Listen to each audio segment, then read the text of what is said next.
Mr. Speaker, does the Prime Minister accept the conclusions of Her Majesty's inspectors who say that a third of Britain's school children are getting a raw deal?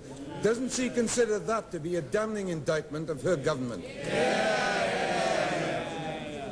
Mr. Speaker, I got the inspector's report and read it very carefully. Paragraph 3 and 4 give the overall picture, and perhaps a better summing up than the Right Honourable Gentleman. They say this: the overall picture is of a service in which most of what is done is a reasonable quality or better. That is a sound basis for improvement and change and should be recognised as such. Of course, it went on to say there are a number of things that are wrong and need to be remedied. It then went on... Order! Across schools and colleges, around 70 to 80% of the work seen was judged to be satisfactory or better. Roughly one-third of it at all levels was adjudged good or very good. That is not a profile of a service in great difficulty about a general standard.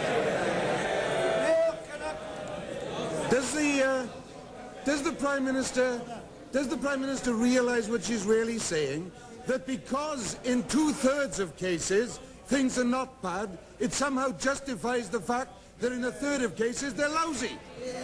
Doesn't she recognise the fact that the inspectors themselves, since she wants to quote the report, say the overarching picture, as they call it, the overarching picture must not hide the fact that there are serious problems, that in 30% of cases pupils are getting a raw deal.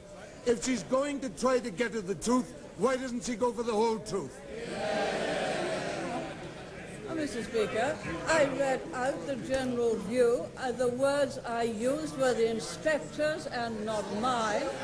And I also pointed out, yes, I have the report too, and I also pointed out there were some things that still needed to be done. And many things are being done and improved under this government. More is being spent on the education per pupil than ever before. There are more teachers in proportion to pupils than ever before. The new national curriculum is warmly praised by the inspectorate, and of course we've just had help for the teachers' pay, which gives special help to those teachers which we need particularly for the shortage subject. Yes, it is a good report. It highlights things which need to be done. It highlights Order. Need to be done. Those things are underway, including an extra 400 million capital support for further developments in schools. Kinnock. Mr. Speaker, the Prime Minister speaks of a good report.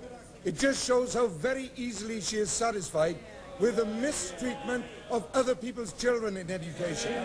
She speaks of reforms. Which of her reforms is going to provide the maths teachers, the science teachers, the technology teachers, the language teachers, where there are none, or whereas this report reports they are inadequately trained? Which of her reforms? Mr. Speaker, which of her honourable gentlemen opposite don't even send their children to the maintained schools?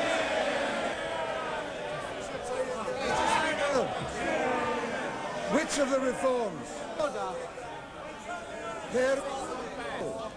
Which of the reforms are going to provide books in libraries where there are no books?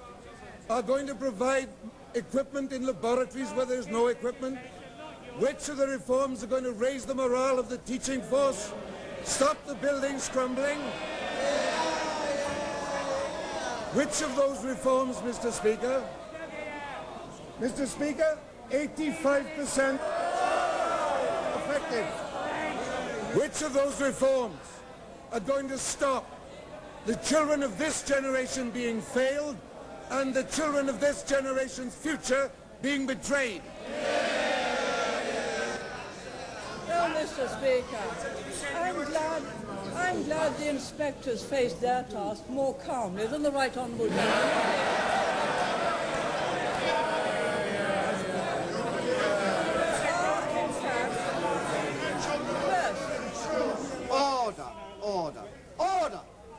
Order. Let us settle down.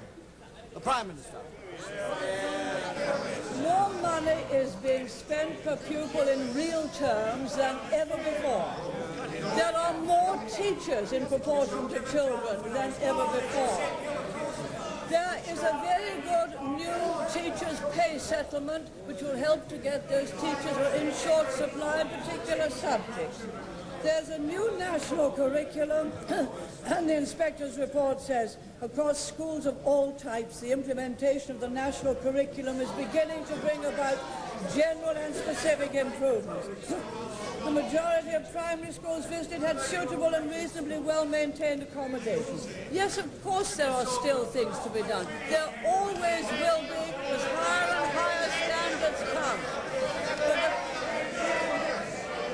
Mr. Speaker, they take time to ask questions in a very temperamental way and refuse to answer them. The Education Service is refused to listen to the answers. The Education Service is in far better shape than it has been ever before.